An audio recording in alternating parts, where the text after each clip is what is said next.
اقرأ أخيا ورتل القرآن، اصدح بصوتك اسمع الأكوان. اقرأ كلام الله داوي نفوسنا. Did you eat breakfast? Did you eat breakfast? Yes, I have breakfast. Did you eat breakfast? Ma quraacday? Yes, I have breakfast. Waan quraacday. Did you eat breakfast? Ma quraacday? Yes, I have breakfast. Waan quraacday.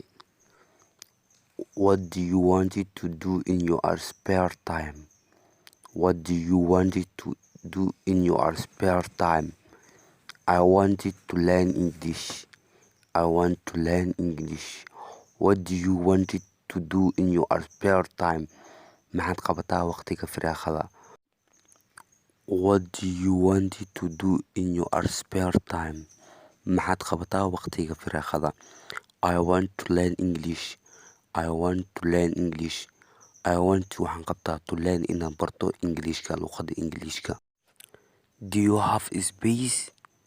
Do you have space? No, I don't have space. Do you have space? Ma haysaa firaaqo? Do you have space? Ma haysaa firaaqo? No, I don't have space. Maya ma hayo firaaqo. No, I don't have space. Maya ma hayo firaaqo. Can you help me? Can you help me? Yes, I can help you. Yes, I can help you. Can you help me? May caawin kartaa? Yes, I can help you. Waan ku caawin karaa. Do you know me? Do you know me? Yes, I know you. Yes, I know you. Do you know me? Ma i garanaysaa? Ma i taqaanaa? Yes, I know you. Yes, I know you.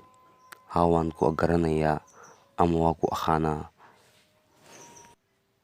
What am I for you? What am I for you? You are my teacher. You are my teacher. What am I for you? Aniga maxaan ku ahay? You are my teacher. Adigu waxaad tahay macalinkeyga.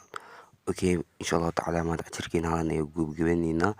Intaan ku kulmi doonay in kale. Wassalaamu calaykum waraxmatullaahi wabarakaatu.